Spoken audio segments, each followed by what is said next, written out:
This is Ken Carpenter welcoming you to the Bing Crosby Show, transcribed from Hollywood. Moonlight becomes you. It goes with your hair. You certainly know the right thing to wear. Good evening. This is Bing Crosby. We're going to open tonight's program with a salute to Pierre Como. Papa Loves Mambo. This is a song that Perry has really made famous.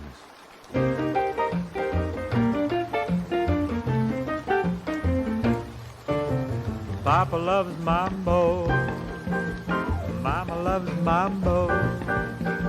Well, look at him sway with it, getting so gay with it, shouting ole with it, wow. Papa loves mambo, Mama loves mambo. Papa does great with it, swings like a gate with it. He loses weight with it, now he goes too. She goes fro, he goes fast, she goes slow. He goes left, she goes right. Papa's looking for Mama, but Mama is nowhere in sight. Papa loves mambo, Mama loves mambo. Having their fling again, younger than spring again, feeling that zing again, wow-wee. Papa loves mambo, Mama loves mambo. Don't play the rumba and don't play the samba, 'cause Papa loves mambo tonight.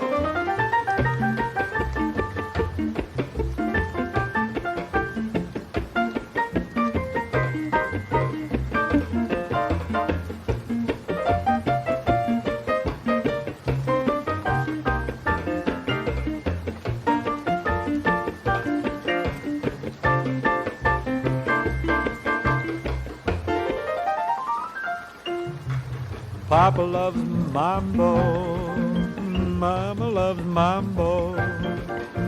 Having their fling again, younger than spring again, feeling that zing again, wow. Papa loves mambo, Mama loves mambo.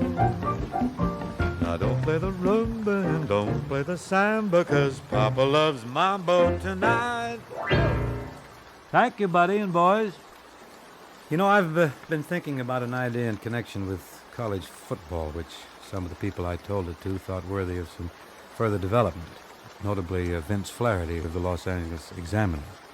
At the outset, I want to make it clear to everybody that anything I'm going to say shouldn't be interpreted as a dig against college football, because I love the game, and I love the players, and I love the way they play.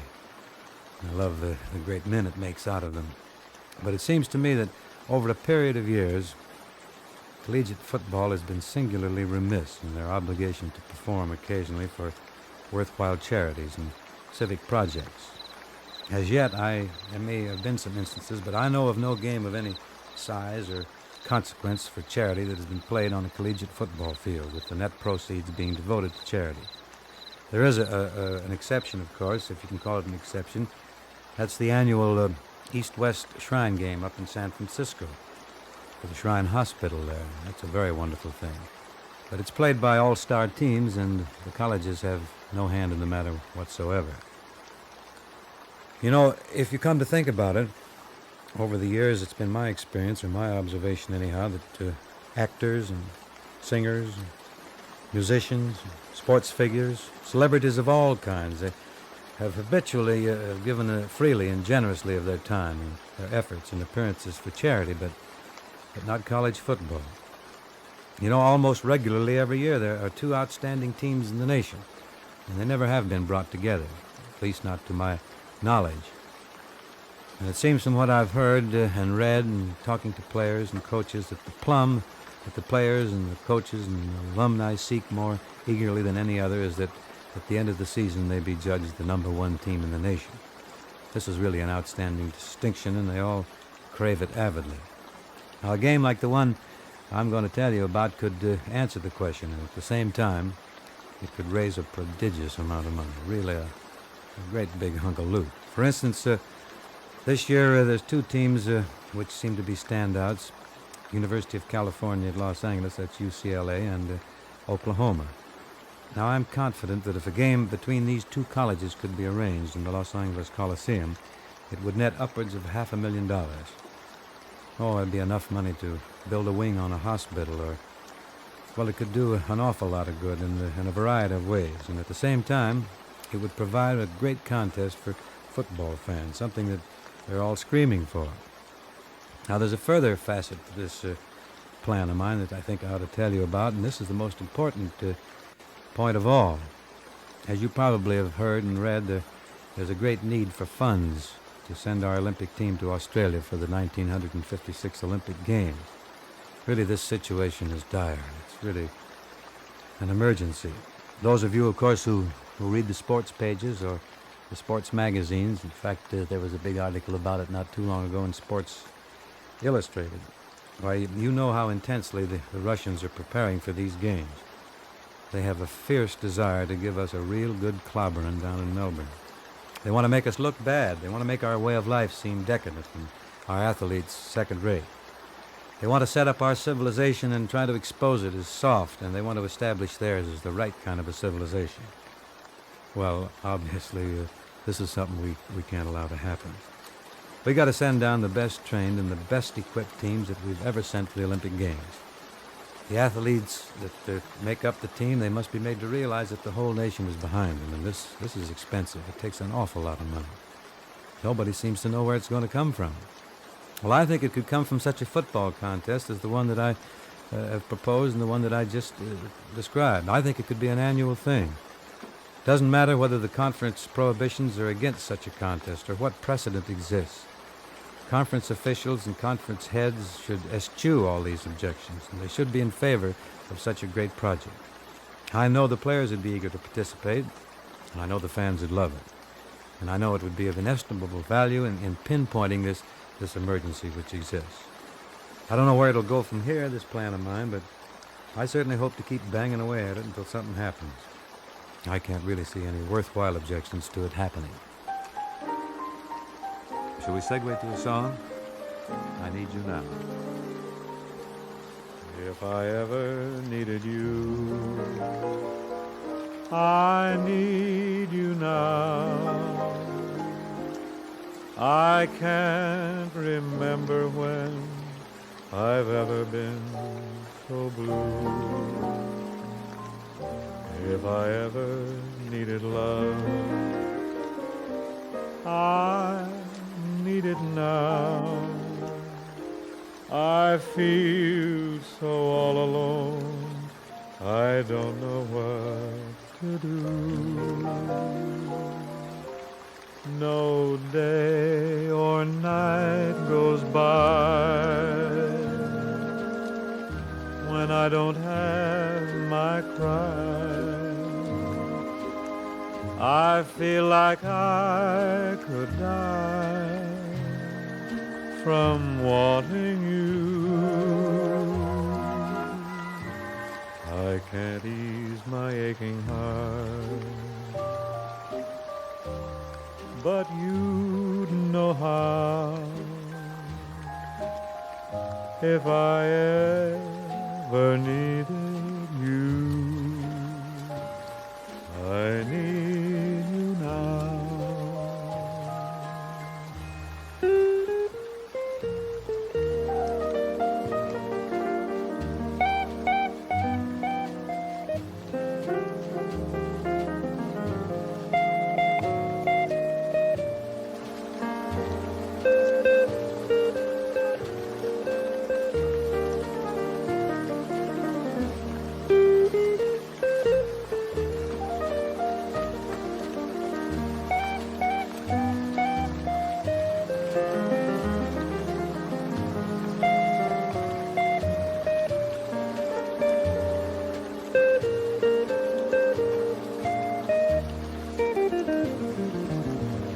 No day or night goes by when I don't have my cry. I feel like I could die from wanting you. I can't ease my aching heart, but you'd know how if I ever needed you. I need you now.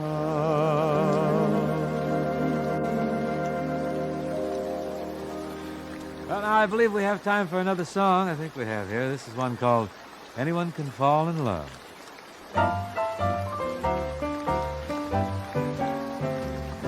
Anyone can fall in love. Anyone can touch a star. Beggars can be choosers, winners though they're losers. Anyone can fall in love. Young or old, the rule applies. When the right one meets your eyes. 9 or 97, you've a right to heaven. Anyone can fall in love. Suddenly the bells are ringing. Suddenly the world seems new. All at once your heart starts singing the way that mine did when I looked at you.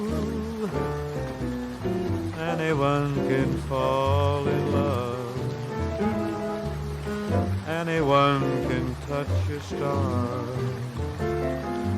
When my arms enfold you, you can say I told you. Anyone can fall in love.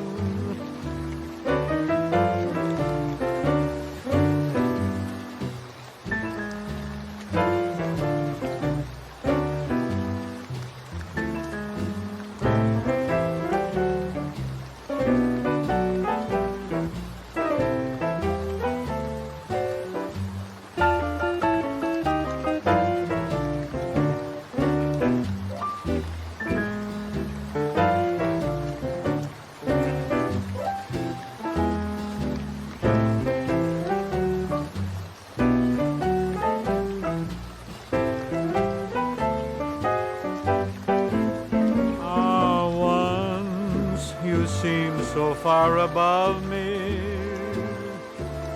I never dreamed you could be mine. Now you're saying that you love me, which only goes to prove my opening line. Anyone can fall in love. Anyone can touch a star. When my arms enfold you, you can say I told you. Anyone can fall in love. Oh, anyone can fall in love. That's it for now. Shall we meet again, same time, same place, tomorrow night? Good night, and thanks very much. Be sure to tune in again tomorrow night to Bing Crosby with Buddy Cole and his group, transcribed from Hollywood.